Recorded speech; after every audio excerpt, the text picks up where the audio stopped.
Assalamualaikum warahmatullahi wabarakatuh.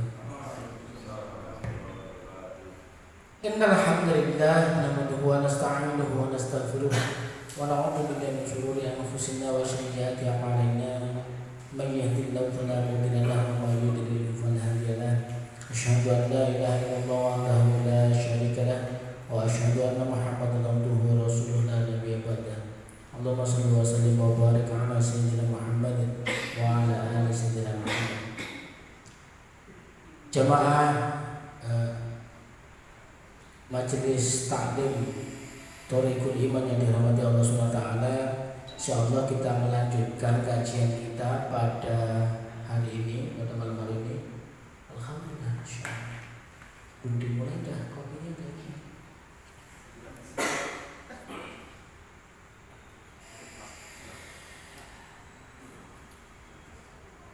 Alhamdulillah, segar. Ya, tema pada pekan hari ini adalah tentang hukum-hukum ijarah. Ya, hukum ijarah. Pernah dengar kata-kata ijarah? Belum pernah dengar kata-kata ijarah. Oh sudah, tapi belum tahu. Yeah. Kalau di dalam orang bekerja, ya, pengupahan itu namanya ijarah, salah satu bentuk dari ijarah. Jadi ada orang kerja, ada orang yang memberi dan menggaji, gitu, dan ada jenis pekerjaan yang dilakukan. Itu. Nanti dari sisi kerja juga terbagi dua. Ada pekerjaan yang sifatnya itu terkait dengan beban pekerjaan, tidak terkait dengan waktu, atau yang terkait dengan waktu tapi tidak terkait dengan suatu beban pekerjaan. Contoh, cuci mobil itu pekerjaan yang tidak terkait dengan waktu, pokoknya mobilnya bersih selesai. Betul ya? Pernah nggak dengan cuci mobil setengah jam ya, misalnya begitu? Enggak, pokoknya mobilnya didengkek dan begitu selesai ya sudah dibayar gitu. Jadi terkait dengan beban pekerjaan tidak ada batasan waktu. Ya bisa 10 menit, bisa 15 menit, bisa 20 menit kan begitu. Tapi ada pekerjaan yang sifatnya terkait dengan waktu. Misalkan Ustaz Tion ini kerja nih dari jam 7 pagi pulang jam 4 sore. Apapun pekerjaan di dalamnya, apakah sudah selesai sebelum jam 4 atau belum selesai jam 4, yus pokoknya jam 4 pulang. Betul begitu? Ya, berarti ada dua model. Gitu. Ada model yang ketiga, gabungan dari dua-duanya. Nah, gitu ya. Ya juga beban waktu dan beban pekerjaan dan juga waktu. Contohnya apa kan? Contohnya begini. Tolong saya bangunkan rumah tipe 36 selesai dalam waktu 3 bulan. Jadi beban pekerjaannya adalah membangun rumah tipe 36 dan batas waktunya adalah 3 bulan. Itu gabungan. Itu ijarah model pertama.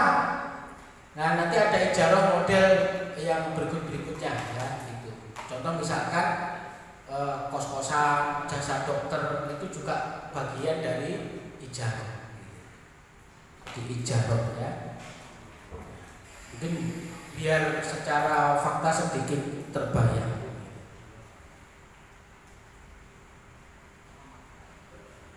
Nah, apa saja yang akan kita bahas pada kesempatan malam hari ini? Ya, ada 6. Yang pertama adalah apa itu definisi dari ijarah itu. Yang kedua, macam-macam ijarah. Yang ketiga, pensyariatan ijarah, rukun-rukun ijarah, syarat-syarat ijarah, dan dasar penentuan upah. Terlebih upah buruh. Biar buruh itu kalau demo itu enggak hanya sekedar demo gitu ya. naikkan upah gitu. Nanti dibahas itu kayak apa kan ini. Yang nomor 7, ijarah pada manfaat haram, ibadah, ijarah non muslim ya. Tapi kayaknya yang pertama adalah pengertian ijarah. Ya. Al-ijarah fil lughati, ijarah dari sisi bahasa, ya, dari bahasa berasal dari akar kata al-ajr. Ya.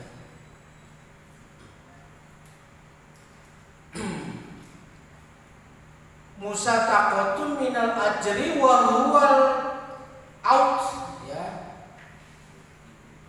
Awit, ya, wa huwal awit.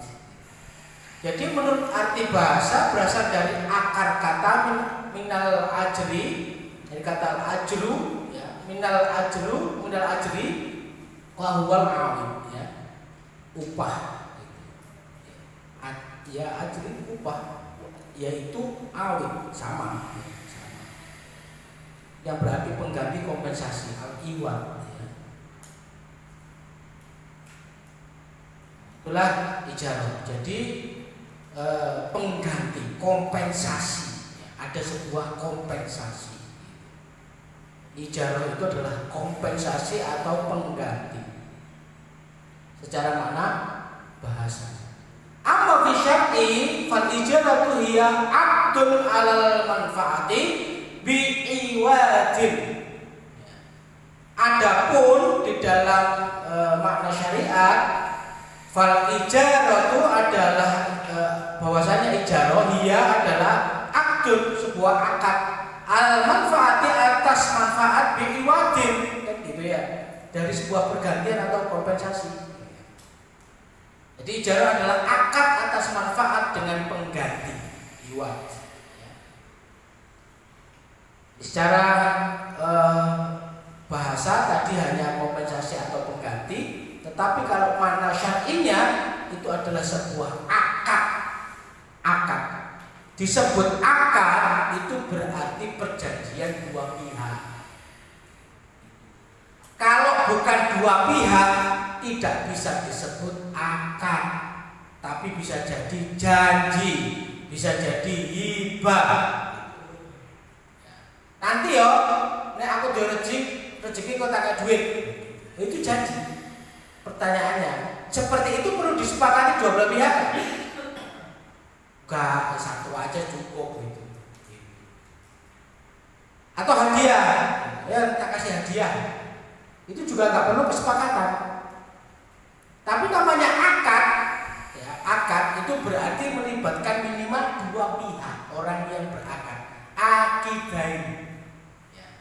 Dua pihak yang berakad, akidain, ya.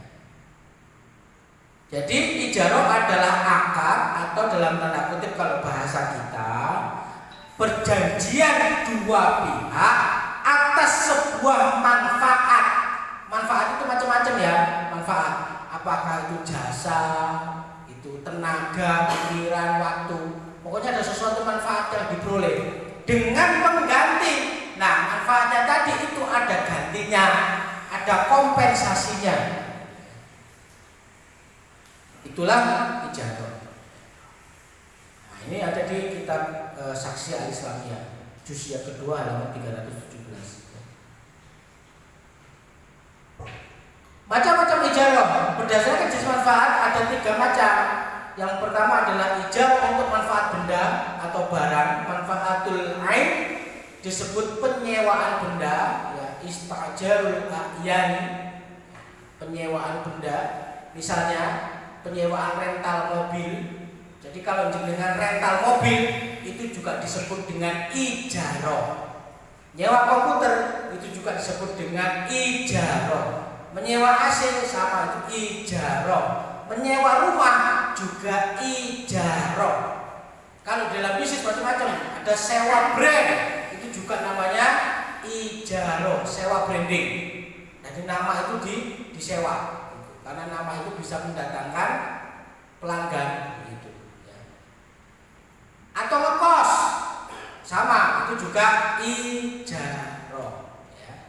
Ini ijarah untuk manfaat benda atau barang, jenis yang pertama.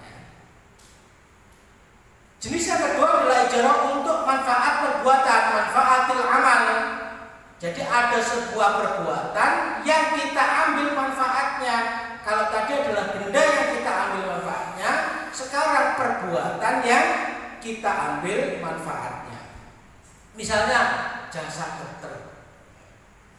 Jasa dokter itu juga ijarah. Jasa arsitek, jasa bimbingan belajar, jasa kursus. Nah, pokoknya jasa-jasa. Ya, guru itu juga begitu. Ya. Sama, nanti karyawan di pabrik itu juga begitu. Manfaat perbuatan dari tenaga kerja itu kan ada manfaatnya ya untuk menghasilkan sebuah proses produksi. Itu disebut dengan ijarah untuk manfaat perbuatan. Yang ketiga adalah ijarah untuk manfaat orang, manfaatul saksi, jasa pembantu rumah tangga, jasa guru dan lain-lain. Ya. Jadi ijarah untuk manfaat orangnya, ya. Gitu. Jasa pembantu rumah tangga. Jadi wopo ae dikerjane, ya. Gitu. Bukan hanya perbuatan tertentu. Kalau perbuatan tadi kan tertentu ya, misalkan jasa dokter kan tertentu, gitu ya. Jasa arsitek. Arsiteknya toh, tapi kalau membantu rumah tangga bisa KB dikerjakan. Jadi manfaat orangnya, bukan manfaat keahlian atau kemampuannya. Buruh itu sama juga. Nanti mungkin kalau buruhnya itu buruh profesional, masuknya di manfaat perbuatan, manfaat perbuatan. Tapi kalau jasa buruhnya itu serabutan, ya berarti jadi ijarah untuk manfaat orang. Jadi ada 3 macam ijarah. Ada pertanyaan? Dari sini? Clear ya, jelas? Jadi semua ini kalau di dalam Islam itu disebut dengan ijarah. Jadi kalau ditanya ijarah itu apa? Ijarah itu akad terhadap sebuah manfaat dengan kompensasi. Nah, apa saja jenis-jenisnya? Ada 3 ini. Ya. Itu. Nanti akhir semester ujian.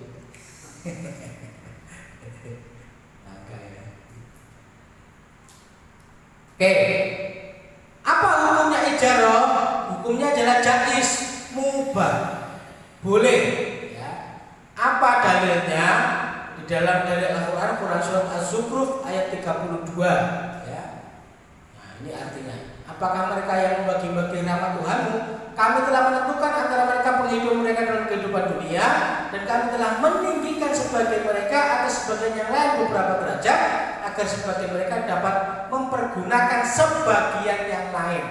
Nah ini ya, mempergunakan sebagian yang lain. Itu. Nah itu ijarah.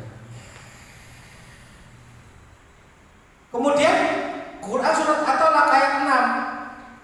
Ya, a'udzubillahi minasyaitonirrajim. Bismillahirrahmanirrahim. Fa in arda'na lakum fatuhunna ujurahunna. Kemudian jika mereka mantan istri sudah diceraikan, menyusukan anak-anakmu untukmu, maka berikanlah kepada mereka upahnya. Jadi sebenarnya kalau dari sisi orang menikah gitu ya, seorang istri itu boleh minta upah ketika menyusui anaknya. Itu berdasarkan dalil ini. Boleh. Bik, aku nyusui anaknya ini, kayak orang duit. Yuk, harus dikasih gitu sama suaminya. Ini karena begini. Atau misalkan punya anak kecil kemudian bercerai suami istri. Ketika bercerai, istrinya bilang, karena aku harus menyusui anakku, maka upahlah aku. Nah, maka suami juga harus memberikan upah. Karena dia memberikan nafkah kepada anaknya ya, itu berupa menyusui tadi. Dan memberikan nafkah itu kan tanggung jawabnya suami, bukan tanggung jawabnya istri. Memberikan nafkah itu. Si istri sedang memberikan nafkah air susunya kepada anaknya. itu harus tanggung jawabnya suami. Makanya suami ngasih upah kepada istrinya.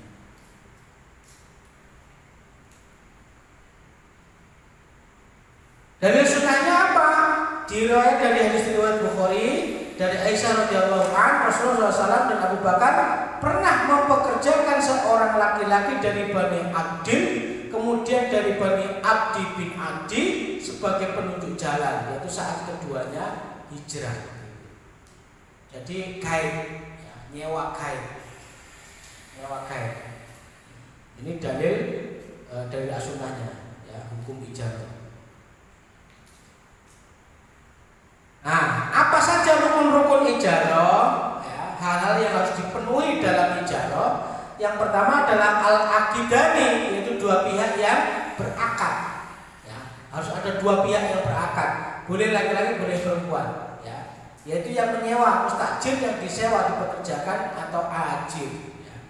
Jadi orang yang dipekerjakan disebut ajir, orang yang mempekerjakan disebut mustajir. Upahnya disebut ujroh, akadnya disebut ijarah. Paham ya? Pokoknya ngono lah. Jadi kalau misalkan saya punya kuli di rumah, maka saya disebut mustajir. Ya, mustajir, orang yang mempekerjakan, mustajir. Kulinya disebut ajir. Ajir, orang yang dipekerjakan. Nah, nanti begitu kulinya selesai, saya kasih duit, maka duitnya tadi itu disebut dengan ujroh. Kompensasi ujroh. Nah, perbuatan yang seperti ini itu disebut dengan ijarah, gitu ya. Oke? Jadi jenengan kalau di perusahaan itu ajir atau mustajir? Ajir ya. Tiap bulan dapat apa? Ujroh. Aktivitas yang dilakukan apa? Ijarah. Ya. Yang kedua adalah al-maqud alaih, ya, objek akadnya. Ya. Jadi objek akadnya itu harus ada, yaitu manfaat dan upah. Jadi objek akadnya itu harus jelas.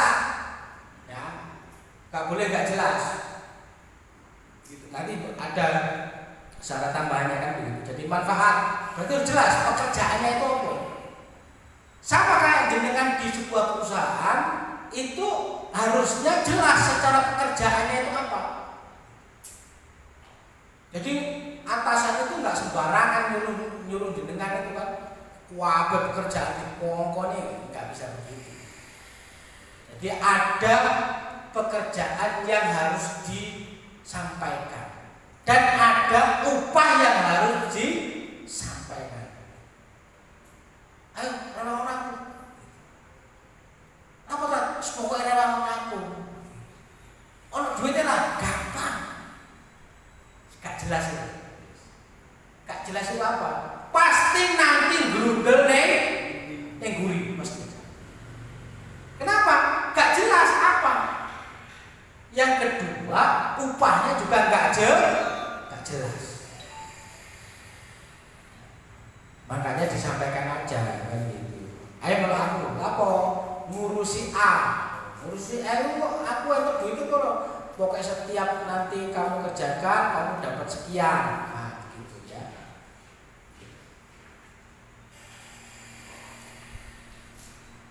Yang ketiga adalah sigon, yaitu apa saja yang menunjukkan ijab dan qabul, perkataan maupun perbuatan. Jadi ada ijab qabulnya, ya, sigon. Nah, ini 3 rukun. Ya. Sebenarnya ini itu 3 rukun ini sebenarnya itu hampir sama di setiap aktivitas nanti itu. Ya. Paling 3 itu al-aqidani, ya, 2 orang 2 pihak, al-maqud itu objeknya dan sigon atau ijab qabulnya. Itu biasanya semua bentuk akad, ya, akad macam-macam nanti kan, apakah akad jual beli, apakah akad ijarah, apakah akad doribah dan segala macamnya, ya, kordun dan segala macamnya.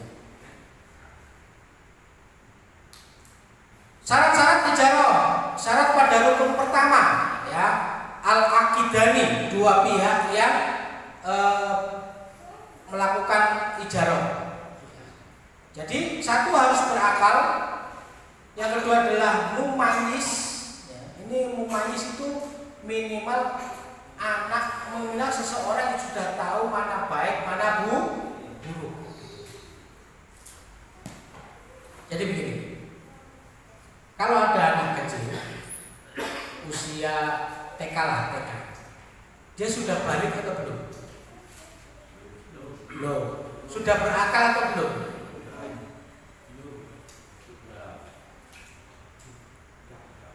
Sudah berakal atau belum?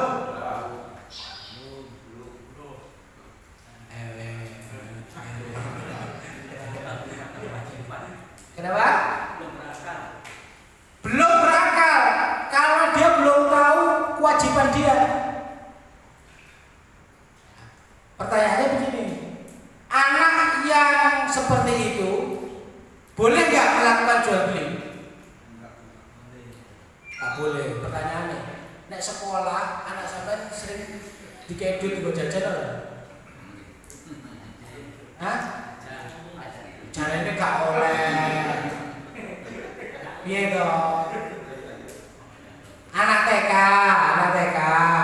ya, sudah berakal, sudah balik atau belum? Sudah berakal atau belum?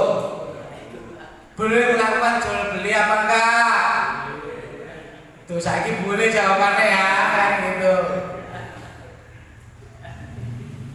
Kalau syaratnya jual beli cuma berakal, maka tidak bisa. Anak itu melakukan jual beli itu nggak bisa. Kenapa? Karena anak itu belum tahu kewajiban, dia belum berakal. Dia hanya tahu baik dan buruk. Ya, ini baik, ini enggak, itu aja taunya. Tapi kewajibannya belum paham dia. Itu. Tapi ada namanya mumayyiz. Nah, mumayyiz.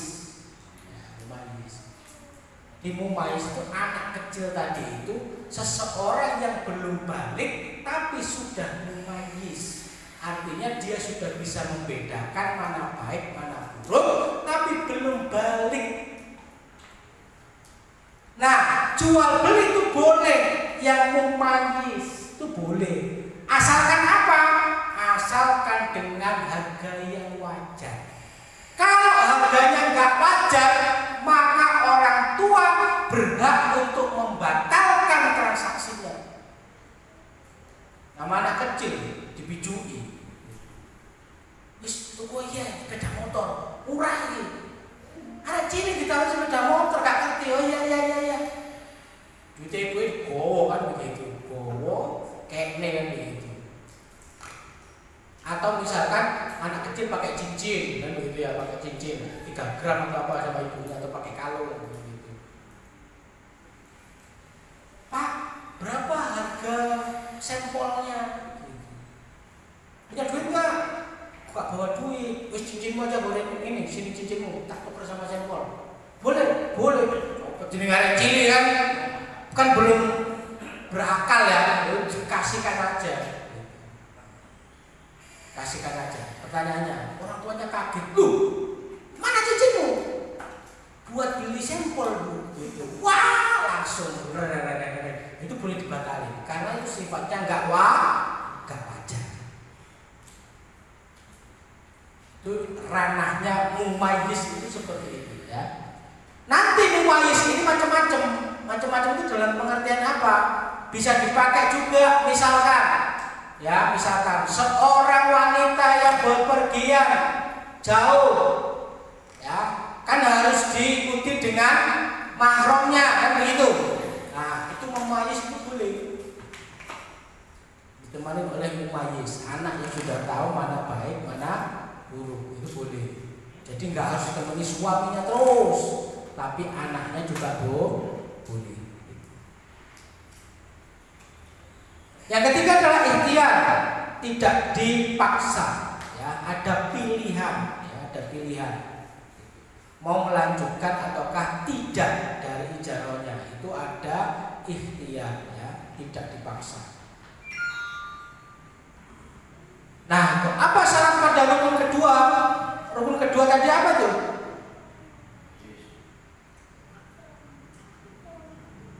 Rukun. Ya. Ada maksud alaih kan begitu, yaitu ada objeknya. Objeknya itu manfaat atau upahnya kan gitu. Satu, manfaat harus ubah, harus sesuatu yang boleh ya. Manfaat harus ubah.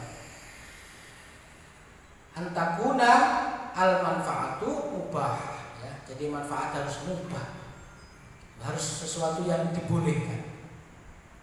Yang kedua adalah manfaat harus maklum, diketahui dengan jelas. Makanya harus jelas, maklum. Kalau nggak jelas nanti akan timbul perkara. Manfaat harus dapat diserah terimakan, ya, harus diserah terimakan. Jadi kalau upah harus bisa diserah terimakan. Dan manfaat tidak boleh menghilangkan zat sumber manfaat. Ini apa namanya penjelasannya ya. Manfaat harus punya nilai, takawam harus punya nilai. Kalau nggak punya nilai yo ngapain kan? Manfaat harus dapat dinikmati yang menyewa. Ya. Kalau nggak dinikmati bagaimana? Kuli tapi nggak kerja, kita nggak bisa menikmati. Ini 6 syarat dalam rukun yang kedua. Sedangkan syarat upah, kalau tadi kan syarat manfaatnya, sekarang syarat upah, ujrohnya juga ada 6. Satu berupa harta mal yang ubah, yang boleh ya, yang ubah. Berupa harta suci, diketahui dengan jelas, maklum, dapat dimanfaatkan, dapat diserah terimakan, hak milik yang menyewa, mustajir ya. Nggak boleh punyanya orang lain yang diberikan. Nah ini syarat ya, syarat. Kenapa sih kok kita belajar rukun syarat itu kenapa? Nanti kalau jenengan itu mersani mengkaji sebuah perjanjian itu nanti akan dilihat apakah rukunnya sudah terpenuhi, apakah ada syarat-syarat yang batil, itu nanti dikaji semua. Makanya kita perlu belajar ini. Kalau kita kadang-kadang kan terima dadi newae, ini oleh orang kan gitu. Ya itu boleh kayak begitu. Tapi kalau begitu ya buat apa kita ngaji lama-lama kan gitu. Mending langsung aja oleh dekat gitu. Tapi oleh kan itu penting kan gitu ya. Sehingga misalkan ini boleh, begitu fakta atau sedikit aja fakta hukumnya diubah, terus gak ngerti hukumnya benar. Padahal sebenarnya sama. Contohnya kayak begitu. Nek kerjanya pabrik oleh kan? Oleh. Wes. Akhirnya apa? Dianggap kerjanya diwae oleh. Contohnya apa? Loh, kan sama katanya hukum kerja di pabrik boleh. Iya. Saya kerja sama saya kerja di pabrik minuman keras kan bodoh kan foto-foto pabrik ya itu wajar boleh kayak kan begitu. Makanya harus diteliti ya rukun-rukunnya, syarat-syaratnya. Ini kaidah fikih tentang upah gitu ya. Setiap emas yang boleh menjadi harga dalam jual beli boleh pula menjadi upah dalam ijarah.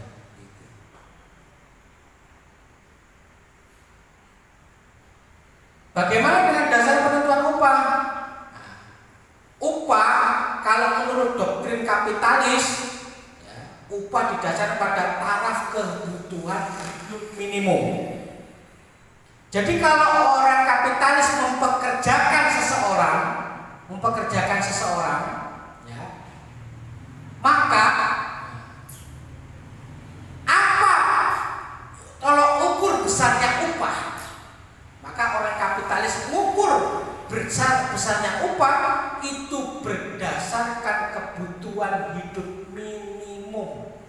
Makanya ada namanya UMK. UMK UMR. Karena itu kebutuhan minimum. Jadi ya apa caranya jenengan kerja itu terpenuhi kebutuhan minimumnya gitu. UMR, UMK ya. Itu kapitalisme itu memandang begitu. Jadi bisa jadi begini juga. Ini ada dalam tanda kutip ya, ada plus minusnya. Apa itu plus minusnya? Minusnya mau SD, mau SMP, mau SMA, mau kuliah, nek wis ana UMK, melu UMK. Pendidikan gak ngaruh. Pengalaman gak ngaruh. Kecepatan di dalam melakukan pekerjaan gak ngaruh. Pokoknya sakuran dibayar UMK. Itu minusnya. Kelebihannya apa? Kelebihannya orang-orang yang kurang dari sisi pendidikan, pengalaman dan segala macamnya, nah itu bisa mendapatkan gaji UMK. Ya. Nah pertanyaannya, yang kayak begitu itu menurut jenengan bagus apa enggak? Sistem pengupahan seperti itu tuh bagus apa enggak? Hah? Gak proporsional ya. Bagus apa enggak? Enggak ya?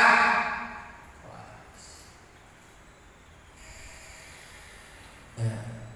Gak bagus tadi ya. Bilang bagus ini gimana ceritanya? Bagaimana dengan sosialis? Menurut doktrin sosialis, upah didasarkan pada nilai dari barang yang diproduksi. Jadi kalau menggaji karyawan, memberikan upah kepada karyawan, apa tolok ukur yang dipakai oleh orang sosialis? Tolok ukurnya adalah didasarkan pada nilai dari barang yang diproduksi. Semakin banyak barang yang Anda produksi, maka semakin besar pula gaji jenengan. Semakin sedikit biaya barang yang diproduksi, maka gajinya juga semakin kecil. Pertanyaannya, bagus apa enggak? Saya tak sebelum jawab, plus minusnya apa ini kan gitu. Kayak kisi-kisinya kan gitu. Kisi-kisinya begini, mau sampai mau pinter atau tidak, ketika perusahaan itu dalam kondisi merugi ya, maka gajinya kecil. Kan berdasarkan barang yang diproduksi, betul nggak? Kalau satu perusahaan itu misalkan laris gitu ya, mau produksinya akeh, itu bayarannya akeh. Tapi kalau misalkan produksinya lagi sepi gitu ya, gajinya sedikit, karena barang yang diproduksi sedikit. Nah pertanyaannya, ini bagus apa enggak kayak gini? Bagus apa enggak? Nah, bagus. Kenapa enggak bagus? Aku kerja sakjane gak peduli Pak, gak peduli Ustaz. Itu perusahaan mau bangkrut apa enggak gak peduli. Yang penting aku kerja dibayar beres. Begitu ya? Pikirannya begitu ya?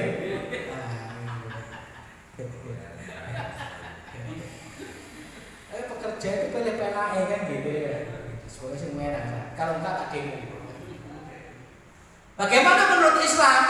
Menurut Islam upah didasarkan pada manfaat yang diberikan pekerjaan atau buruh. Jadi berdasarkan manfaatnya. Kerjanya dia sejauh apa, sebesar apa manfaat yang diberikannya.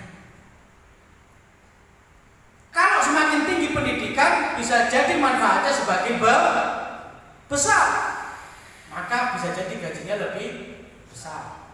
Semakin banyak pengalamannya, maka bisa jadi manfaatnya juga lebih besar, sehingga gajinya juga lebih besar. Tergantung manfaatnya. Apapun yang terjadi sama perusahaan, nggak aruh. Yang penting manfaatnya dia. Ya, manfaat yang bisa diberikan kepada dia. Nah, jadi di dalam Islam itu dilihat kontribusi pekerjanya, tapi bukan berdasarkan output. Kalau ini kan outputnya kontribusi terhadap output, betul nggak? Yang nomor 2 loh. Jadi kalau barang yang diproduksi banyak, gaji saya kan banyak kan itu. Jadi artinya apa? Standar gaji saya itu berdasarkan output. Setuju nggak nih? Tapi kalau nomor 3 itu berdasarkan diri saya sendiri, nggak ngaruh terhadap barangnya.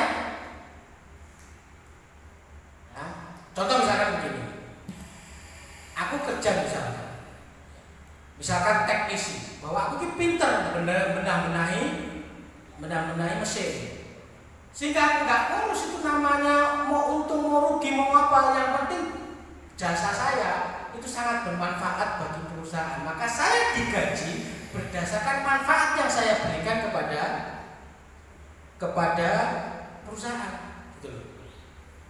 Nah itu nomor 3 itu sih. Nah manfaat itu macam-macam, manfaat itu. Contoh ya, ini kalau kita bicara manfaat itu macam-macam. Kalau dokter bisa jadi dengan itu dinilai dari nek resep obat manjur piro regane tak bayar, kan begitu. Nek dokter, betul nggak? Pertanyaannya, nek jadi dokter gak berpendidikan, terus saya nggak layak untuk dibayar? Harusnya layak. Contohnya apa? Jadi manfaat itu bukan hanya sebuah pekerjaan, sebuah profesi tertentu. Tidak, manfaat itu macam-macam. Contohnya apa? Senyum. Ada orang yang digaji lumayan besar hanya gara-gara senyum aja. Silakan. Sebenarnya dimuarakan, kamu ini kerja nggak benar. Coba lah masa kayak begitu ini begini. Gimana? Tapi dia dibayar. Pendidikan nggak ngaruh, pengalaman nggak ngaruh, cuma untuk manfaatnya. Senyum, bagaimana memberikan rasa adem terhadap bosnya, cukup. Gak perlu namanya pendidikan tinggi, begitu ya pengalaman, gak perlu. Yang penting melayani aja, senyum. Nanti tasnya digowo, kopernya digowo, mobil mungkin dibuka terus ditutup, sudah kok, tapi dibayar juga. Ada nggak orang yang begitu? Ada. Nah itu. Coba kalau diukur berdasarkan sekolahnya dia, pengalamannya dia, mungkin dia nggak diterima gitu. Tapi kenyamanan ketika mempekerjakan dia itu besar sekali. Makanya kalau orang Cina mempekerjakan orang itu prinsipnya itu cuma 2, menguntungkan dan menyenangkan. Apa itu? Menguntungkan karena dia itu bisa menghasilkan banyak uang untuk perusahaan, untuk bosnya, itu menguntungkan. Menyenangkan, apa itu menyenangkan? Apapun kondisinya, mau dimarahi, mau tidak, mau ini, mau itu, dia selalu menyenangkan. Ada nggak karyawan yang menguntungkan dan menyenangkan? Oh, itu paling dicari di mana-mana. Sudahlah banyak menghasilkan uang, nurut sama bosnya, nurut sama perusahaannya, gitu ya. Itu luar biasa. Nah, kata orang Cina begini, kalau enggak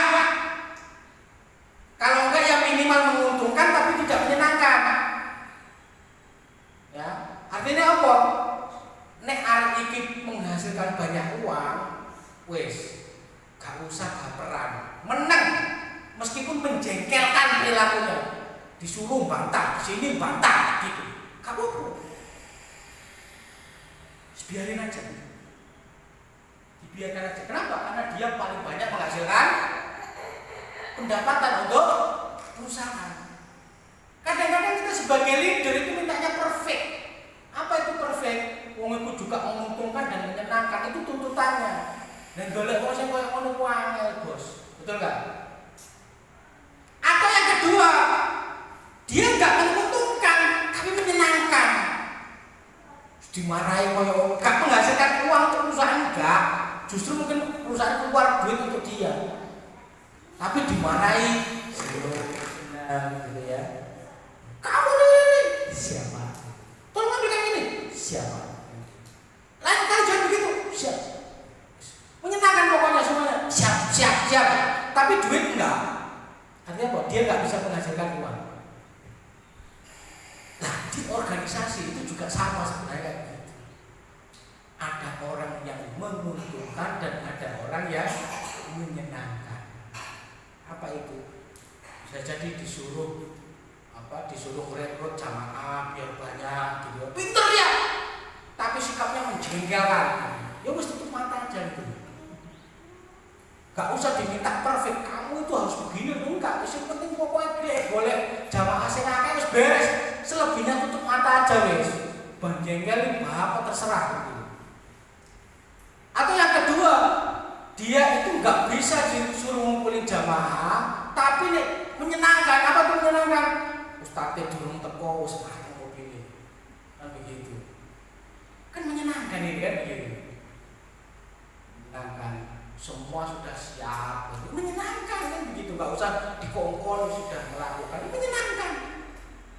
Artinya apa? Begitu dia juga tidak bisa melakukan pengumpulan jamaah, ya wis tutup mata aja kan begitu. Karena dia sudah menyenangkan untuk pekerjaan yang lain. Itu loh maksud saya ya. Jadi orang itu ada plus-minusnya gitu. Tapi kalau dia sudah enggak menguntungkan, enggak menyenangkan juga, press.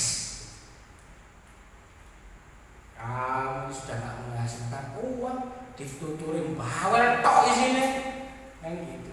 Apa manfaatnya saya peroleh dari kamu ini kan gitu. Menguntungkan juga tidak, menyenangkan juga tidak. Udah keluar aja, jebret. Makanya masih ada peluang buat kita, meskipun kita ini tidak menghasilkan, tapi kalau menyenangkan, insya Allah rezeki masih ada. Gitu loh. Kenapa? Ya karena menyenangkan. Bisa jadi bojone iku gajinya cilik ning omah, tapi disayang kalau mertua. Kenapa? Karena menyenangkan. Akas, rajin, murah senyum, hormat sama orang tua, gak pernah bertengkar sama istrinya, bahkan mungkin takut sama istrinya. Kan gitu kan menyenangkan buat mertua itu, betul nggak? Wis lele apik, mantuku jos menang pokoknya kan begitu ya. Loh, iya kan begitu, daripada sama istri kamu apa juga begitu. Orang tuanya melihat menyenangkan menantu kayak begitu. Duitnya akeh saya tapi kurang ajar. Makanya setiap kontribusi kita itu insya Allah akan diberikan kompensasi, apakah senyum atau apa dan segala macamnya. Coba, ini kan kalau tahu yang menjaga satpam yang ada di depan atau orang yang ada di depan, front office namanya, orang yang ada di depan itu, kan tugasnya tetap. Selamat siang Bapak. Meskipun di rumah gempa dan segala macamnya, dia harus begitu. Siapa? Assalamualaikum. Monggo masuk Pak. Ada keperluan apa? Monggo ke sana. Senyum terus rupanya. Meskipun masalahnya, oke. Dan itu pekerjaannya, cuma begitu aja dulu, menyenangkan.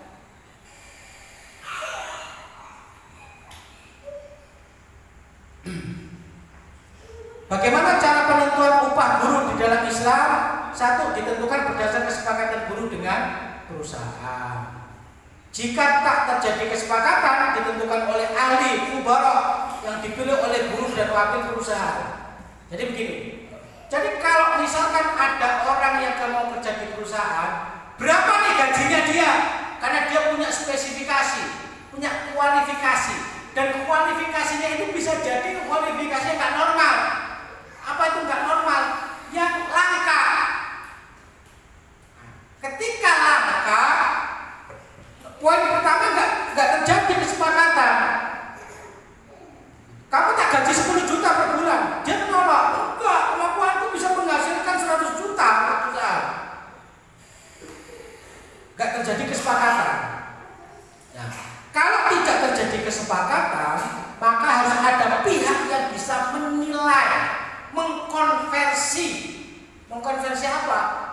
keahlian dia seperti itu, maka secara ekonomis itu nilainya sekian, itu harus ada.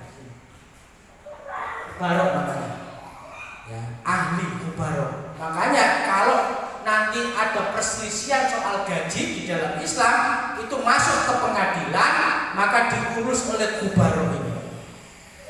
Mubarok ini yang akan memprediksi, menerawang, menganalisis berapa standar gaji yang layak untuk jenis pekerjaan atau kualifikasi seperti yang dimiliki si A. Itu dinilai. 3. Jika tak terjadi kesepakatan ditentukan oleh ahli mubarok yang dipilih oleh negara atau pemerintah. Jadi kalau yang dipilih oleh perusahaan dan wakil buruh itu nggak ketemu, maka ditetapkan oleh negara atau pemerintah. Kalau di sini itu mungkin namanya kurator. Kalau kurator itu kan biasanya menilai aset ya. Kalau ini bukan menilai aset, tapi menilai kemampuan orang.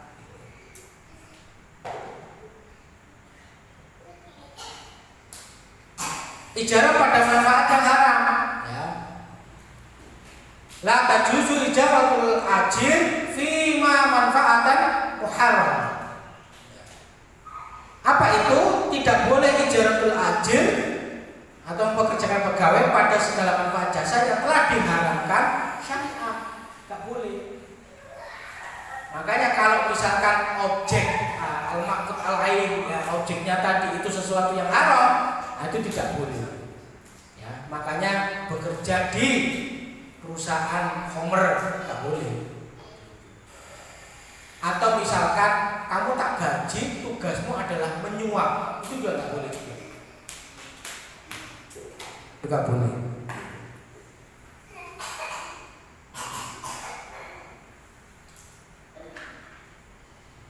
Contoh ijarah pada manfaat jasa diharamkan syariah, bekerja sebagai karyawan untuk mengangkut khomer kepada pembelinya, nggak boleh.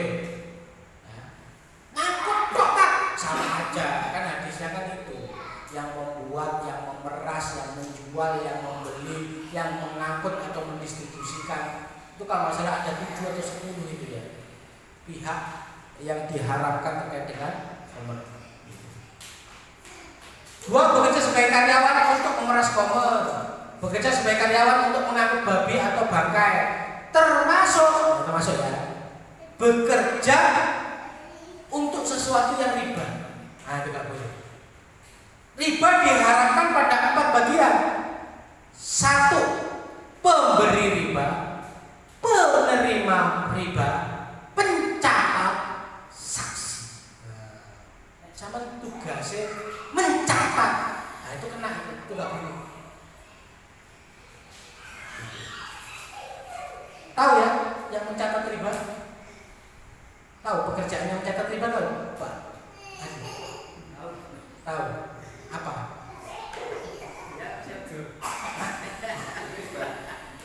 Ya, apa? Punya uang memberikan kelebihan itu. Apa? Ya. Teller. Kalau nggak teller ya mungkin mencari pencairan kredit. Nah, nggak boleh. Kenapa? Riba itu diharapkan pada 4 bagian: pemberi, penerima, pencatat, dan saksi. Nggak boleh juga itu.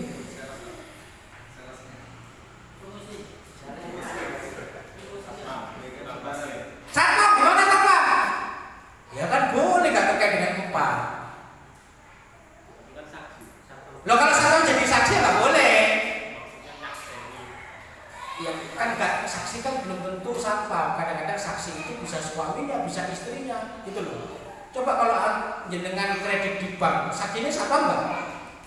Bukan, saksinya biasanya istrinya, suaminya, atau dari pihak bank satu ya gitu. Itu bukan satpamnya. Kenapa? Tapi tahu kegiatannya di dalam. Loh iya tahu kegiatannya di dalam. Kan yang diharapkan itu empat hal. Ya, 1 pemberi, penerima, kemudian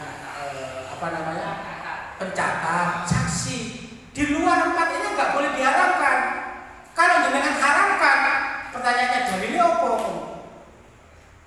Nah, yang diharamkan ya apa 4 ini? Kalau misalkan jenengan mengharamkan yang lain, dalilnya apa? Harus ada dulu dalilnya. Kalau nggak ada dalilnya nggak oleh. Tidak boleh mengharamkan yang dihalalkan Allah atau menghalalkan yang diharamkan Allah, itu nggak boleh.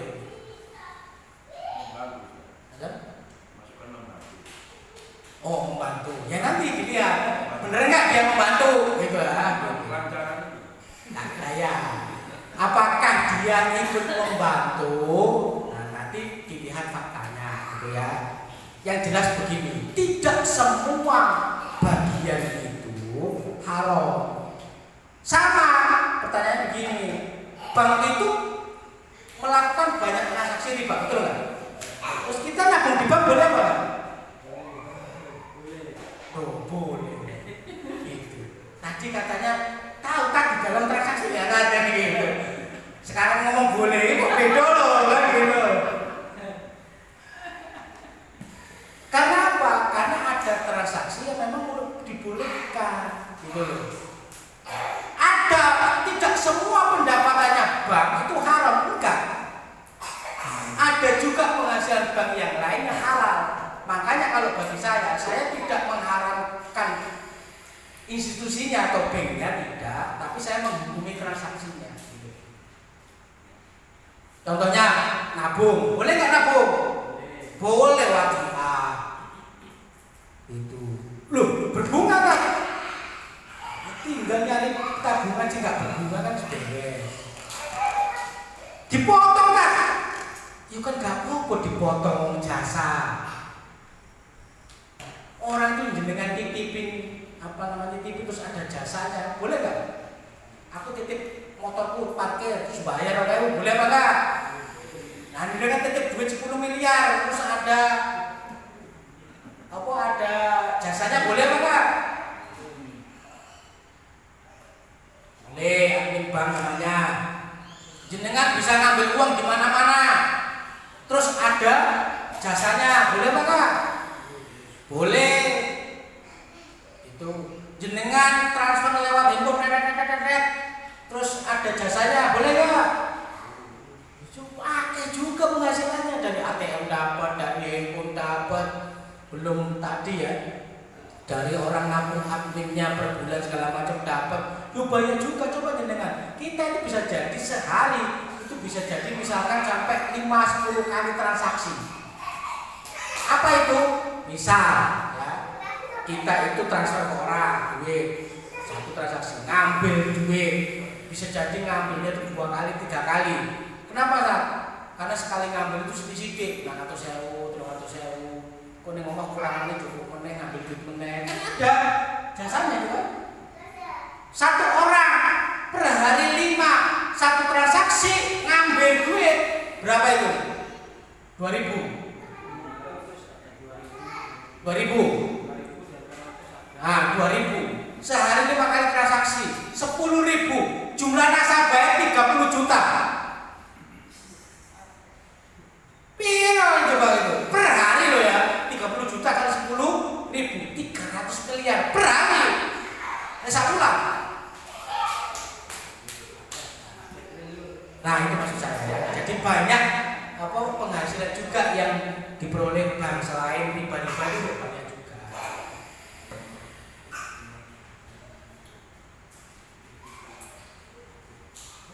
Tujuh, ijarah pada tempat yang haram. 4, bekerja di bank. Hukumnya sebagai berikut. Jika pekerjaannya terkait dengan riba, baik langsung maupun tidak langsung, seperti pimpinan bank, akuntan bank, auditor bank, dan lain-lain, hukumnya haram. Namanya pimpinan bank, kebijakan dalam menentukan riba, ya haram menentukan kebijakannya. Ya. Akuntan bank, auditor bank sama, ya. Menentukan kebijakan terkait dengan apa? Riba, besarnya riba. Makanya kalau dengan tahu itu begini, setiap bulan bank itu kan tutup buku. Itu sales-salesnya bank setiap bulan itu nyari yang duit, apa caranya terkumpul target. Sehingga kadang-kadang itu begini karyawan bank. Mungkin ini cerita. Karena orang yang jumlah tabungannya sedikit gak akan ketemu salesnya bank. Ini duitnya akeh-akeh. Ya. Bukan datang ke saya, ini teman saya, karena saya juga gak punya banyak duit juga gitu ya. Datang itu, Pak, minta tolong dong. Apa? Jenengan kan punya duit tuh, misalkan ya, di bank A. Tolong pindahin ke tempat saya. Di bank A jenengan dapat bunga berapa? Yo, 8%. Terus pindah aja Pak, tak kasih 10%, pindahin. Nanti begitu selesai, dipindah lagi terserah. Oh siap. Akhirnya orang yang banyak duitnya tadi di bank A dipindahin ke bank B. Kenapa? Karena lumayan ada tambahan bunga 2%. Dan 2% cilik tadi, cilik, tabungannya cilik. Tabungannya misalkan 10M, 2% kira-kira berapa? 1% dari 10M berapa? 100 juta. 100 juta. 10M 100 juta ya? 1%-nya 100 juta. 10M. Iya ya? Ya 100 juta. Nah 2%, kalau 100 juta cewek. Apa kerjaannya? Memindahin duit tak dari sini ke sini. Nanti kalau sudah pindah ke sini, sudah dicatat dan segala macamnya. Kalau mau dipindahin lagi, monggo silakan nggak apa-apa. Saya itu cuma untuk memenuhi target aja. Ada kayak begitu. Loh banyak. Saya tanya, bank itu dapat salah satu sumber penghasilannya itu begini. Dia itu nitipkan uangnya di bank internasional, bunga 10%, kemudian ngasih jenengan bunga 8%. Jadi untung 2%, bisa jadi untung 2% itu.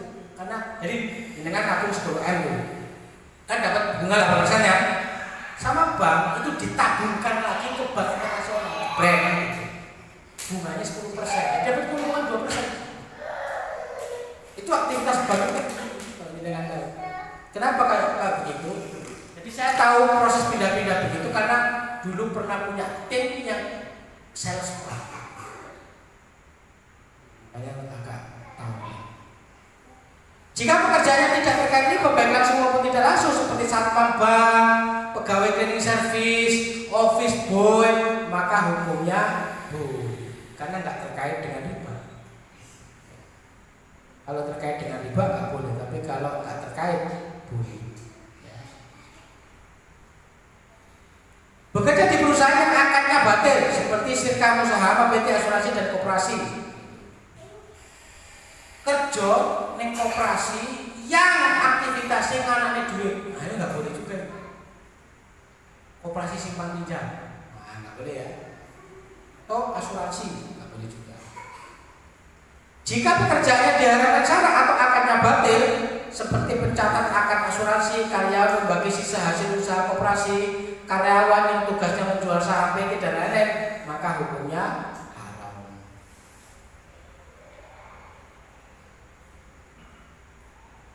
Jika pekerjaannya tidak diharapkan salah atau tidak melaksanakan akad yang batil, seperti menjadi satpam PT atau koperasi atau asuransi, maka hukumnya boleh. Apa kaidah fikihnya? Apa saja yang haram dikerjakan? Haram pula mempekerjakan orang lain untuk mengerjakannya atau menjadi karyawan untuk mengerjakannya. Jadi kalau kerjaannya haram, maka mempekerjakan orang lain juga haram.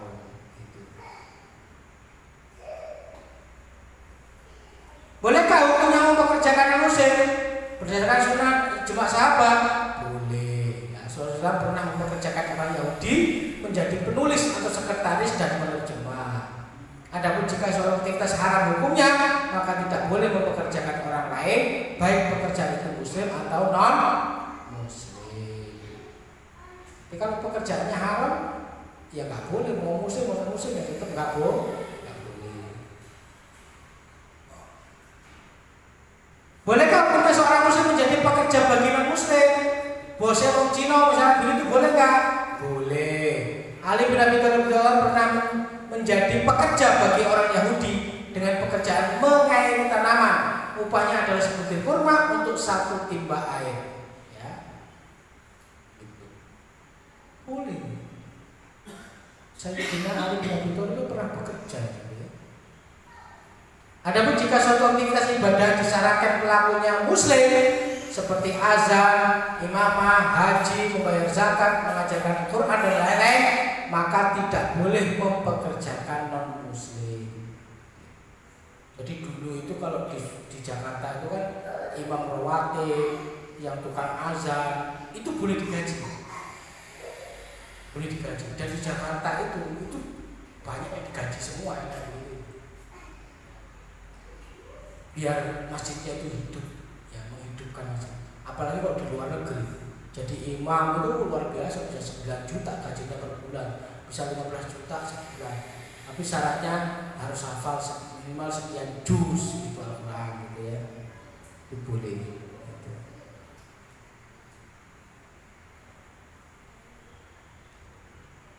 Ijarah dalam ibadah umumnya dirinci sebagai berikut. 1. Jika manfaat ibadah itu hanya untuk pelakunya saja, seperti sholat fardu dan lain-lain, maka hukumnya tidak boleh. Ya. Jika manfaat ibadah itu tidak hanya untuk pelakunya, maka hukumnya boleh, seperti azan, imamah, haji untuk mayit, badal haji, membayarkan zakat dan lain-lain itu boleh. Jadi kalau dia sholat dewe, ya gak boleh digaji. Tapi nek sholatnya kanggo ngakeh untuk ngimami segala macam boleh. Yang penting bukan untuk dirinya sendiri. Ya.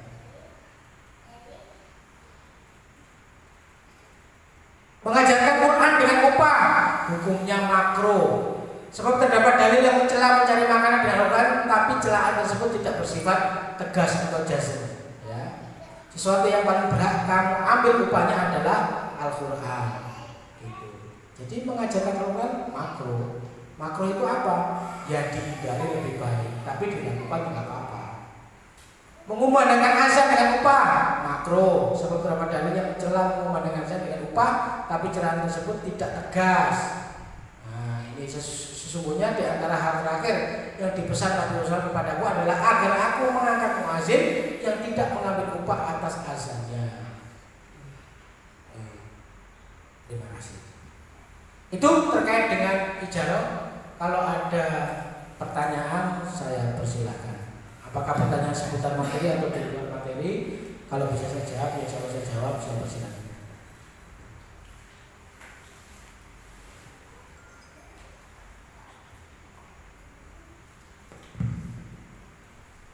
Monggo dipersilakan untuk bertanya, baik yang ada di dalam materi yang disampaikan tadi atau di luar materi.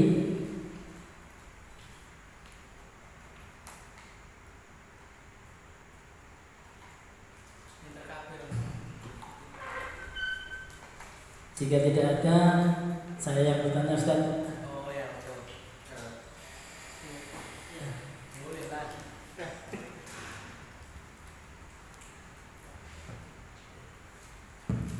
Assalamualaikum warahmatullahi wabarakatuh. Waalaikumsalam. Terkait dengan ijarah ketiga,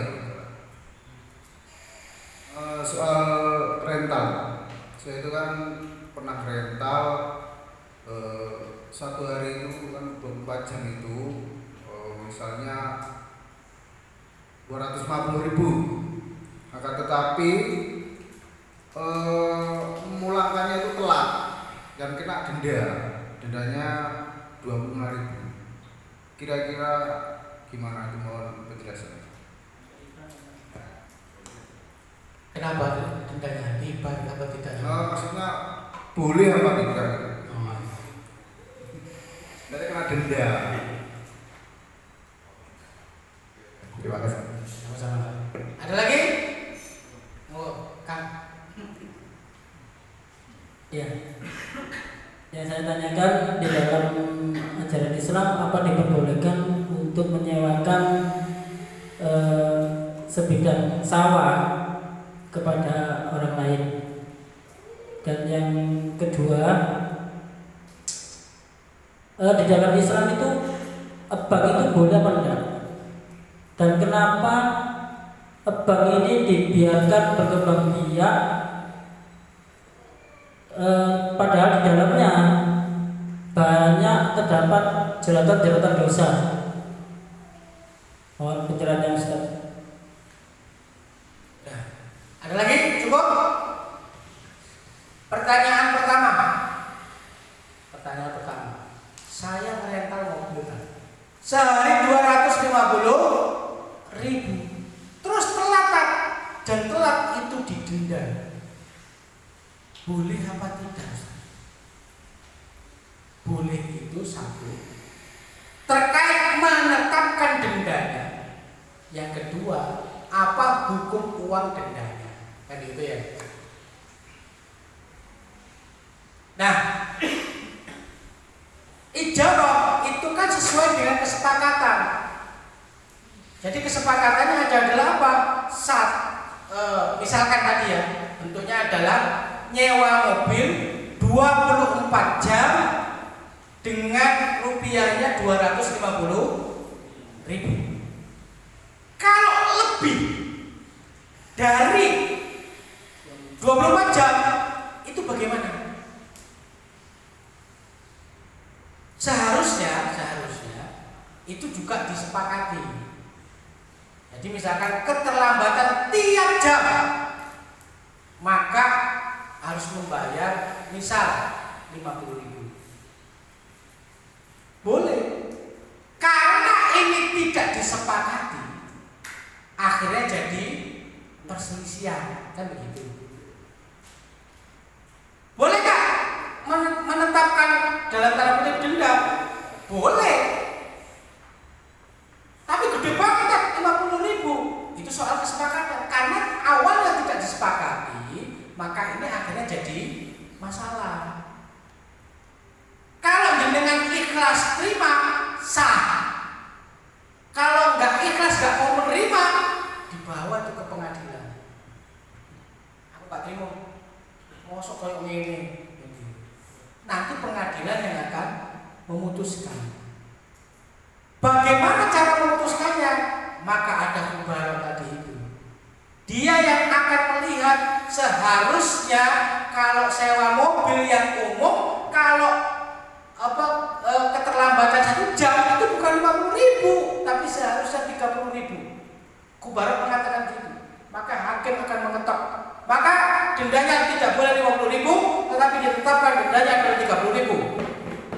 Wes, sah. Jadi yang 50.000 harus dikembalikan 20.000 ke Pak Karmani, 30.000 sudah diambil sama dia. Tak, itu riba kan? Bukan. Riba itu kan kelebihan dari hutang piutang yang kordon gitu loh ya, kordon. Jadi kalau ada hutang piutang kemudian ada kelebihannya, itu riba. Ini bukan hutang piutang. Sehingga kalaupun ada kelebihannya, ada denda dalam tanda kutip, itu nggak riba jatuhnya. Itu banget. Jadi kalau jenengan ikhlas meskipun bukan ikhlas ya, menerima meskipun gerundel ketika nerima, ya wes sah. Kalau nggak terima gimana Pak? Ya jadi sengketa. Loh kalau jadi sengketa bagaimana Pak? Ya kodi yang akan menetapkannya kalau itu jadi sengketa. Pertanyaannya, kodi Islam nggak ada sekarang kan?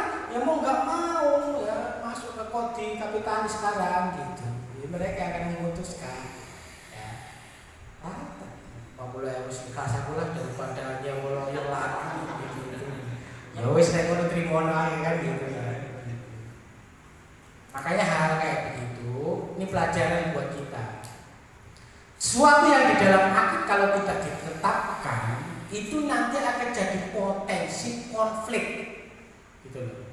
Makanya sebaiknya itu ditetapkan, ya. Kadang-kadang orang itu enak ini ngarep aja kan gitu, dari itu begitu di belakang itu terjadi banyak masalah, akhirnya konflik lah. Gitu. Itu yang nggak boleh dihindari. Makanya lebih baik itu jelas di depan daripada kemudian gerundel atau konflik di belakang. Jelas Pak Karoni? Yang kedua dari Pak Andi, pertanyaannya. 1. Hukum menyewa tanah itu boleh apa enggak Ustaz? Menyewa lahan pertanian. Hukum menyewa lahan pertanian pertanian adalah haram. Kok haram? Ya, ada dalilnya. Mana dalilnya? Saya lupa, buka dulu ya dalilnya. Boleh nih buka dulu nih. Boleh. Pertanian.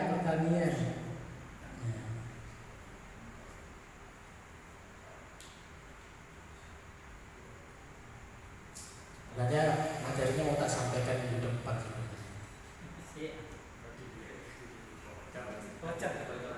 Tapi bocoran agak. Ya. Hukum larangan menyewakan lahan pertanian. Hadis riwayat Muslim, Rasulullah SAW melarang mengambil sewa atau bagian atas tanah.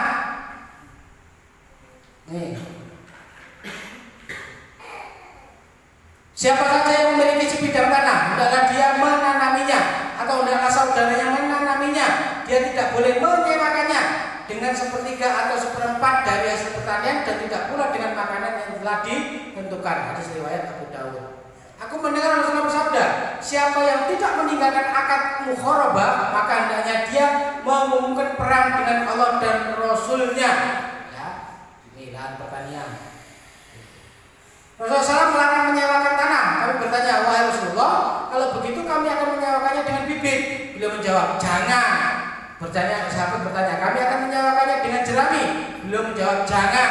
Kemudian sahabat bertanya lagi, kami akan menyewakannya dengan sesuatu yang ada di atas rompi yang mengalir. Beliau menjawab, jangan. Kamu tanami atau kamu berikan tanah itu kepada saudaramu.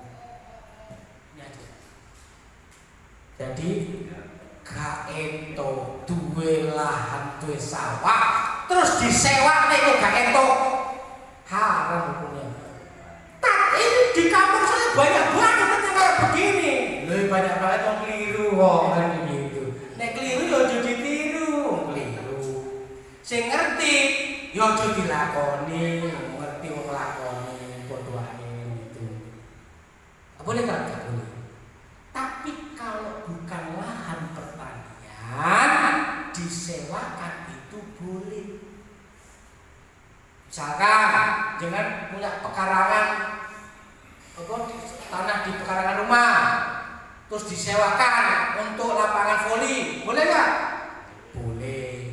Disewakan untuk pasar, boleh. Gak apa-apa. Tapi kalau lahan pertanian tidak boleh. Sawah tidak boleh. Kenapa? Itulah bentuk salah satu perhatian Islam bahwa sawah itu adalah aset yang harus diselamatkan. Karena apa? Itu terkait dengan ketahanan pangan. Makanya di dalam Islam itu satu, tidak boleh menyewakan lahan pertanian, dan yang kedua, tidak boleh menelantarkan tanah atau lahan pertanian selama 3 tahun. Jadi jenengan punya sawah nih, terus telung tahun gak diurusi, itu gak boleh. Maka ada hadis yang lain, apa itu? Barang siapa yang memagari atau menghidupkan tanah mati, maka tanah itu menjadi miliknya. Jenengan punya sawah 3 hektar, telung tahun gak diopeni, gak diurusi. Kemudian saya tahu, tanah itu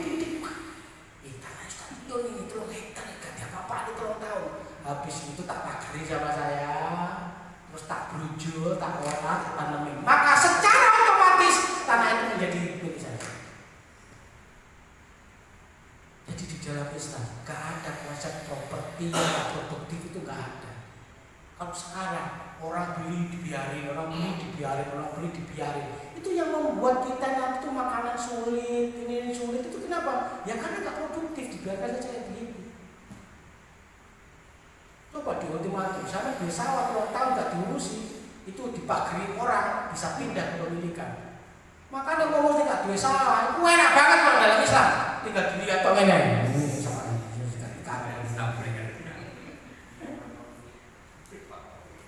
Iya, itu dipatoki. Dipatoki gak digarap-garap juga, yo dipatoki meneh kalau wong kan begitu. Ya. Boleh. Maka menyewakan lahan pertanian itu tidak boleh, hukumnya haram. Tapi apa yang sudah terjadi kan? Ya dihentikan. Ya apa dihentikan itu kan? Ya sudah akadnya disetop, kemudian sawah digarap dewe. Gak kuat, ngomong uang untuk garap tanahnya, tapi bukan disewakan, ijarah. Tolong kamu tanamin tanah saya, sawah saya, boleh nggak? Boleh ijarah. Terus kamu lakukan itu. Begitu ya, jadi boleh atau tidak? Tidak boleh.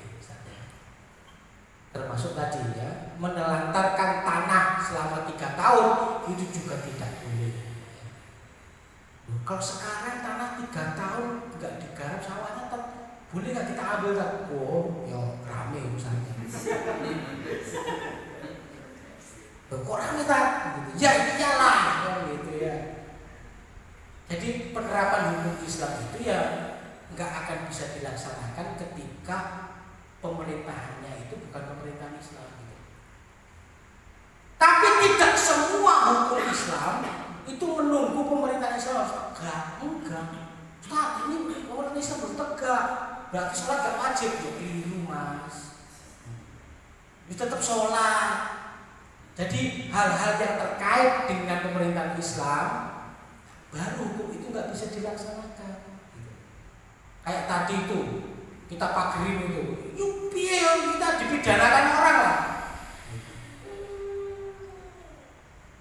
Sama. Tak. Pertanyaan beliau yang kedua, kenapa bank-bank ini kok dibiarkan saja kan? Kalau jenengan tahu, bank itu sebenarnya adalah jantungnya kapitalisme. Yang memompa perekonomian kapitalisme itu bank.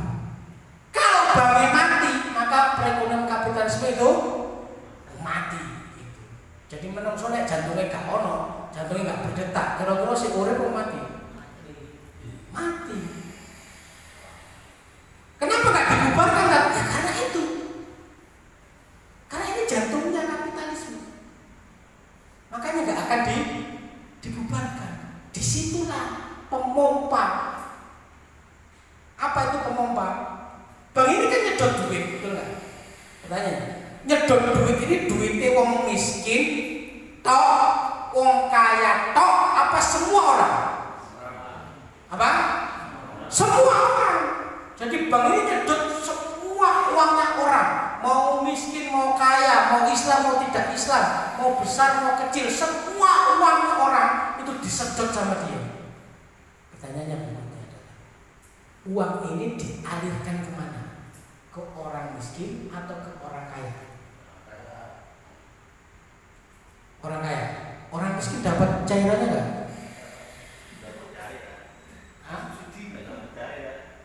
Dapat apa? Orang miskin dapat aliran uangnya apa enggak? Tidak percaya kalau itu. Oh, nggak percaya, begitu nggak percaya. Sampai tak kayak kredit, kemarin nona piye mas? Gak dipercaya, betul kan? Akhirnya uang ini lari hanya kepada orang kaya. Itulah kenapa di dalam sistem kapitalisme uang melarat terus kayak sugih. Karena sistem ekonominya itu sudah diatur sedemikian rupa seperti itu. Nek sampai pengen sugih, itu harus ada sesuatu yang luar biasa untuk mendobrak itu semua. Apa contohnya? Misal menang SDSB itu baru bisa gitu. Tapi SDSB kan loh haram kayak itu. Itu. Yang kedua, ini sudah tahu haram dan riba di mana-mana, kok dibiarkan saja? Ya begitu, mereka pengendalinya, pengendali ekonominya, yang membiayai proyek-proyek tadi ya dia. Dari mana uangnya? Dari orang miskin. Jadi duit kita itu dipakai mereka untuk mengerjakan proyek A, proyek B, proyek C, proyek D. Itu duit kita. Nek jenengan punya duit kan di mana-mana, betul nggak? Betul kan? Di mana-mana. Makanya ditabung nih, gak dicukup-cukup. Itu bagi bank itu senang banget. Kenapa kok senang banget? Ya sekarang loh, jangan duit setor duitnya gak usah kakek. 5 juta ya saya tabungan. Kali 100 juta penduduk Indonesia. 5 juta kali 100 juta berapa?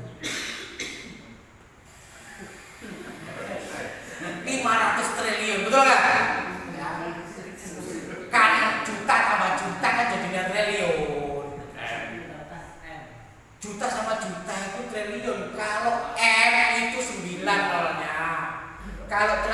maunya ya. Juta ketemu juta triliun.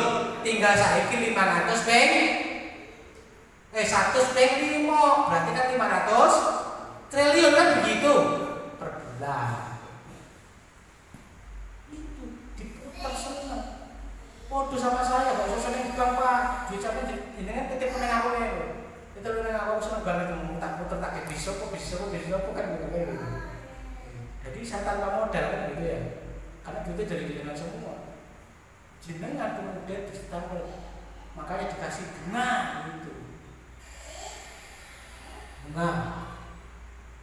Bank itu double 2. Jenengan nabung di bank dikasih bunga, orang pinjam kredit harus bayar bunga. Kira-kira bunga nabung dan bunga bayar kredit lebih besar mana?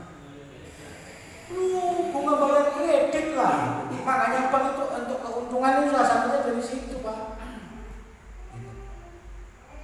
Itu maksudnya. Oke ya? Ada pertanyaan satu lagi?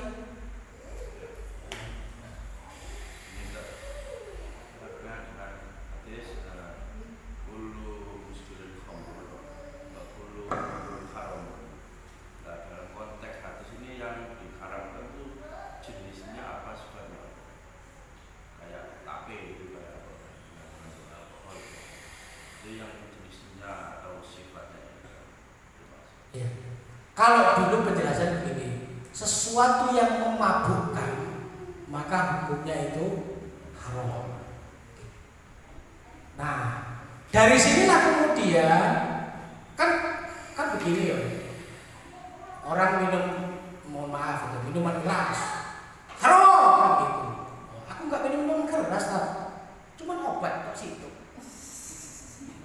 Kan bukan minuman keras, nggak haram kan berarti. Bisa begitu juga, karena dimaknai tadi. Dimaknai dengan apa? Dimaknai dengan memabukkan.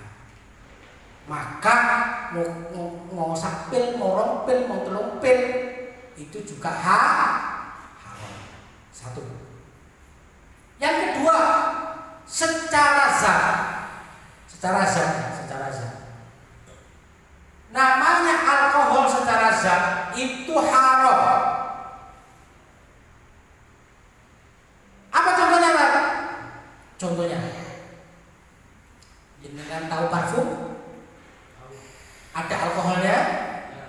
Haram. Makanya nek tuku parfum ojo nganggo alkohol. Jadi datang, Pak, saya beli parfum yang bibitan gitu ya, jangan dicampur alkohol. Tambah larang, Pak. Apa? Yang penting nggak ada alkohol.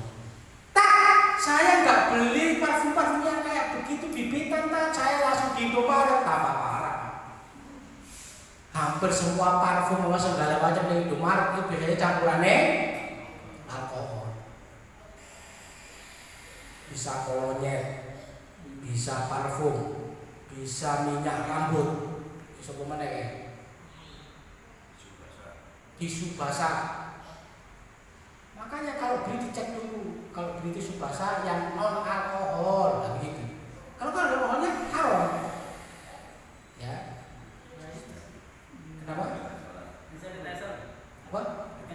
Hand sanitizer. Itu yang saya heran. Kenapa?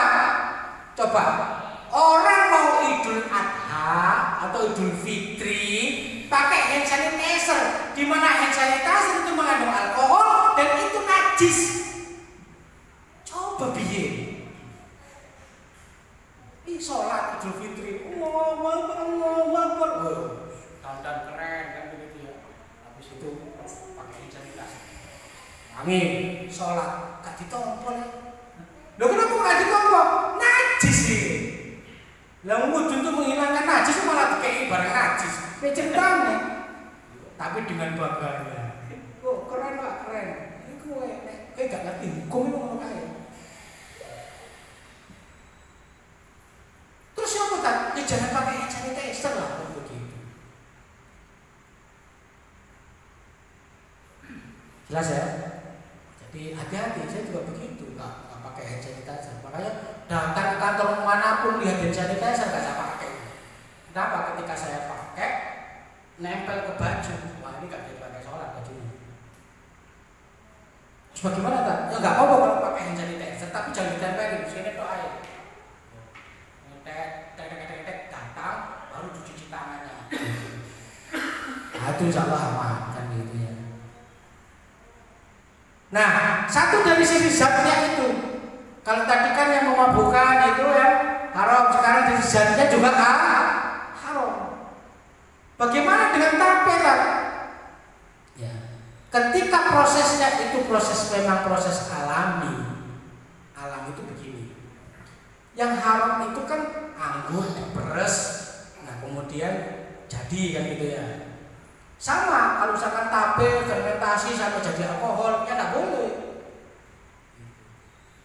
Ah, cuman kalau yang masih ada tapenya itu dimakan, nggak apa-apa.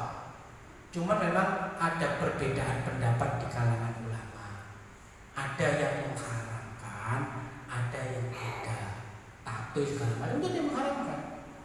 Gitu. Karena sifatnya ada fermentasi di dalamnya, gitu ya. Haram. Tapi ada yang tidak. Gitu. Makanya kayak legen itu juga begitu. Tape haram, kemana? Kayak legen ngono, yo haram kan begitu. Tapi kalau pendapat pribadi saya, ini pribadi saya, tape itu masih terkategori bagi saya itu belum haram. Tapi udah sepersan tape, terus gen yang dibiarkan selama berapa hari, nah, akhirnya jadi apa namanya? Jadi toak, itu haram kalau bagi saya. Tapi kalau masih gitu-gitu belum lah, gitu ya. Meskipun mungkin ya, apakah ini terkategori makruh atau tidak saya nggak tahu. Tapi masih ulama, sebagian ulama itu masih membolehkan. Itu Pak jawabannya. Jadi ada tadi dari zatnya, kemudian juga ada dari pengaruhnya kan begitu. Ada pertanyaan lain? Cukup ya? Ustaz Agus gak jadi nanya kan? Oke. Gini ya, ini saya mau jelaskan. Di Ustaz Agus itu posting brosur rumah, kemudian nanya saya, Ustaz bagaimana caranya jadi akad syariah? Saya itu bingung. Bingungnya itu apa? Itu begini kalau bagi saya. Namanya hukum itu kan enggak, kalau saya menghukumi brosurnya ya enggak haram, kan begitu. Kan membuat brosur hukumnya kan boleh kan begitu ya, enggak haram. Kalau misalkan di dalamnya ada wanita cantik tak pakai kerudung, nah itu saya boleh mengharamkan. Tak boleh nih brosur kayak begini nih, haram. Karena aurat dan segala macamnya. Atau misalkan di dalamnya mengandung penipuan, iya enggak. Cuma kalau dikasih brosur tok, tapi yakin, doa apa akad ini judul ini ya bunyinya kayak apa akadnya. Kita ini kan kalau misalkan menghukumi sesuatu kan harus tahu faktanya gitu loh. Jangan sampai kita ini salah. Kenapa? Begini, saya pernah punya pengalaman. Kita memahami bahwa MLM itu haram. MLM itu haram karena minimal ada 2 akad di dalamnya. Samsaro ala samsaro. Kemudian yang kedua adalah 2 akad 1 transaksi. Itu MLM keharaman itu ada 2. Saya ketemu dengan teman-teman yang bergerak di bidang MLM. Tak ditanya, menurut antum MLM haram atau tidak? Saya jawab, secara umum MLM itu haram karena 2 sebab. Saya jawab begitu. Sebabnya A sama B. Ujian jawab. Kalau A dan B itu nggak ada di dalam MLM, haram atau tidak? Ya bisa jadi haram. Nah, tempat kita nggak ada. Makanya kita nggak bisa memukul rata MLM haram, nggak bisa. Kita harus bertanya akad yang di dalamnya itu seperti apa. Kita tanya satu-satu. Ada begininya nggak? Ada begininya nggak? Coba atau kalau nggak, coba antum ceritakan seperti apa bentuknya MLM yang antum maksud itu kayak apa. Baru nanti saya konfirmasi. Ada ininya nggak? Ada ininya nggak? Ada ininya nggak? Baru kemudian saya bisa membuat sebuah dalam tanda kesimpulan. Oh kalau begitu haram kan gitu. Kenapa? Karena ada ini, karena ada itu. Tapi kok tiba-tiba misalnya dikirim brosur jebret ini hal, yo gak ngerti aku. Harus ditanya dulu akadnya itu seperti apa. Itu ya. Kalau bahasa ekonomi itu wakil, insya Allah wakil gitu ya. Kemarin aja Pak Bagus Jori kalau misalnya aku konsultasi sama saya itu panjang juga ceritanya kan gitu. Tapi persoalannya lain, ekonomi juga tapi yang lain. Ya. Nanti aja. Oke, nggak ada yang mau ditanyakan? Nah, kalau nggak ada, cukup itu yang bisa saya sampaikan. Kurang lebihnya saya mohon maaf yang sebesar-besarnya. Saya kembalikan kepada Mas Andi. Monggo.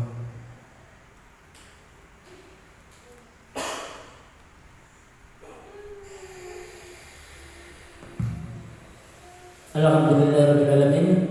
Semua materi telah disampaikan dengan gamblang dan luas, dan soal-soalnya juga telah dijawab. Semoga memberi manfaat kepada kita, memberi kepahaman kepada kita, dan jika paham bisa sangat disampaikan kepada saudara, teman-teman kita.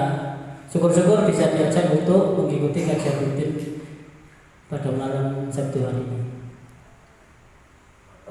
Untuk dari saya selaku pembawa acara dari awal hingga akhir, jika ada kata-kata saya yang kurang berkenan mohon untuk diikhlaskan, dimanfaatkan, dimaafkan.